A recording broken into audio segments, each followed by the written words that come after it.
Sterile Processing Professionals, Brandon the Sterile Guy here. In today's video, we're going to talk about the different ways that you can mark and identify your surgical instruments. When it comes to marking your surgical instruments, it usually comes down to one of two reasons. Either you're marking for easy visual identification in the moment so that a tech can look at a tray or look at an instrument and know exactly where that instrument goes, or you are marking to be able to scan the instrument into your instrument tracking system so that when you're assembling, the process is much faster. These are usually like miniature QR codes. You've probably seen them if you have any like Aesculap instruments or some symmetry instruments have them as well. There are four very common options that are available, so I'm going to go through all four of those. But first I want to say anything that damages the protective layer of the instrument is a no-go. Engraving, or what is known as dot peen marking, which is a pneumatic marking needle under air compression. This actually damages the protective layer of the instrument.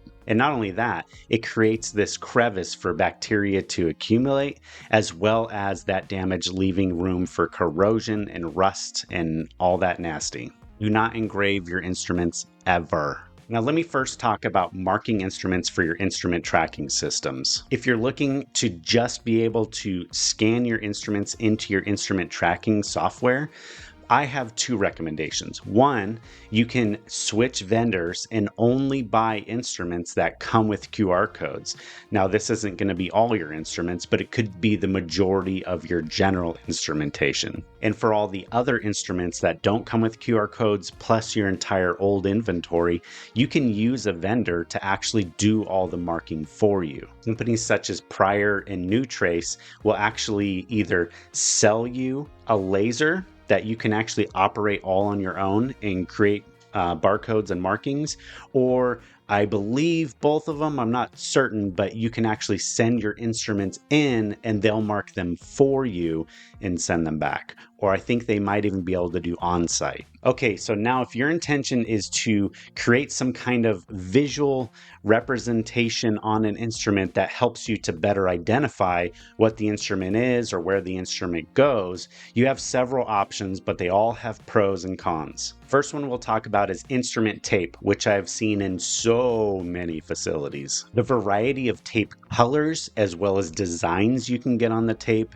is really endless. Not to mention if you combine tape, like a red tape with a tape that has hearts, right? But this endless option also creates this endless loop of vulnerability. Instrument tape, even when applied correctly, still does not last forever. Over time, it begins to separate from the instrument, it begins to kind of wrinkle, it begins to crack, and it creates this crevice for chemicals and bacteria to actually penetrate underneath the tape and hide between the tape and the instrument. So, two bad things. One, bacteria can actually resist the sterilization process by hiding in those crevices and then can be put into a patient at next use, which is terrible.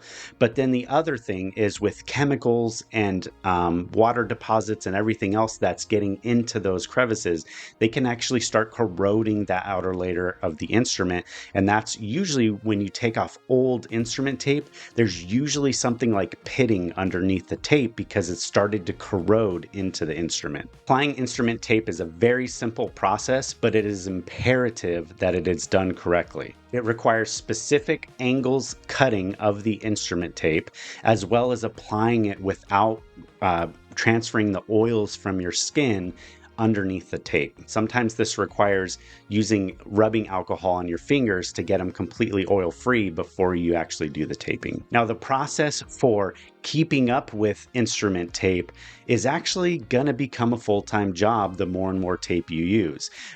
Besides the entire process of inspecting for cleanliness, for function, for pitting, rusting, staining, everything else that's going on with these instruments, now you need to be looking at the instrument tape and identifying cracks and peeling and wrinkles and be replacing those on the spot. Or maybe you could take those and replace them in the moment with backups, but eventually someone has to tend to those instruments. If you have an instrument repair company that will remove the tape for you and buff the instruments and bring them back to you, great. That is a great way to go. but not everyone has a contract in place for that, or can they afford that, or will their leadership even let them have a contract? So this in turn becomes practically a full-time job for somebody in your department. And there is no way around this. If you're not doing it right, Joint Commission is going to burn you. They are looking for improper upkeep of instrument tape on instruments. Okay, the next thing we'll talk about is called instrument dipping. So you might have seen this before, where the ring portion of the instrument actually has like a coating. It looks like a rubber coating. And just like the instrument tape, this coating does not last forever. It will also begin to crack and separate from the instrument, leaving room for chemicals and bacteria to get in there. Plus, the color options are limited. It's not like you can do with tape where you can have all these shapes and everything else on there.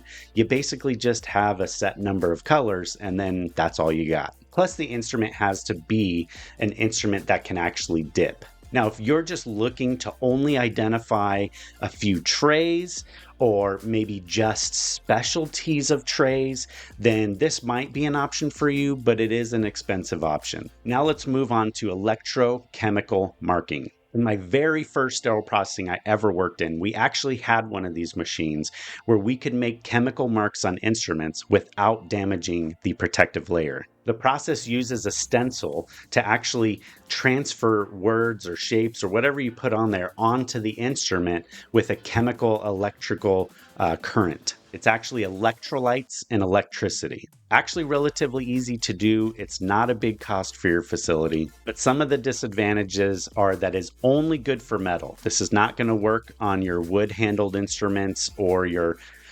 plastic instruments, plastic bins. It's not going to work on any of that stuff. Another downside is when your instruments are repaired and buffed, you can actually buff off the image that you've transferred onto the instrument. So that isn't great either. Okay, moving on to the last option I want to talk about, which is laser marking. I talked about this a little bit earlier when I was talking about the mini QR codes. This is one of the best options for marking surgical instruments without damaging the instrument itself. Also, you don't have to maintain this like you do dipping or instrument tape. However, there are two downsides.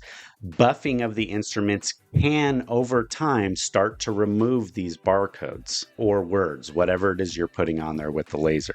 And the other downside is the cost. If you want to send all your instruments in or have a company come on site to mark all your instruments, it's going to be a big price tag.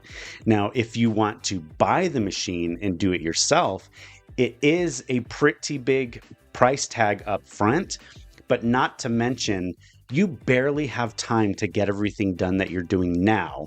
How are you going to devote someone to not only learn this process of the machine, but then start marking all the instruments you want to get done? I doubt your budget will give you room to dedicate a tech to this process. If you're going to do the cost, I would recommend just sending it to a company or working with a company to come on site and just do that one-time cost up front, and then switch your ordering process to something like Aesculap or whatever so that you can have those pre-barcoded instruments.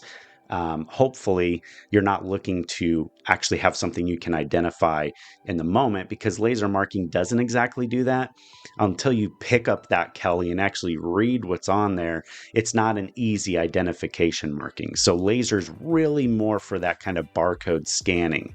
Or if you just want to have the verbiage on there, not for like identifying it in the moment, but so like if an OR tech isn't familiar with the instrument, they can read the name of it on the instrument. So instrument marking for scanning into your instrument tracking system, you have several options that could be pretty expensive or somewhat moderately expensive. Or if you're looking for that visual, being able to see it in the moment, look at a tray, recognize the colors and know what tray that is, then that is going to be a much more tedious process. It's cheaper, but it's much more tedious to maintain the quality of that. I hope you enjoyed this video about marking of instruments. Any topics or videos you want to see, please don't hesitate to put it in the comments down below. Please like and subscribe. I love you guys, and I'll catch you in the next one.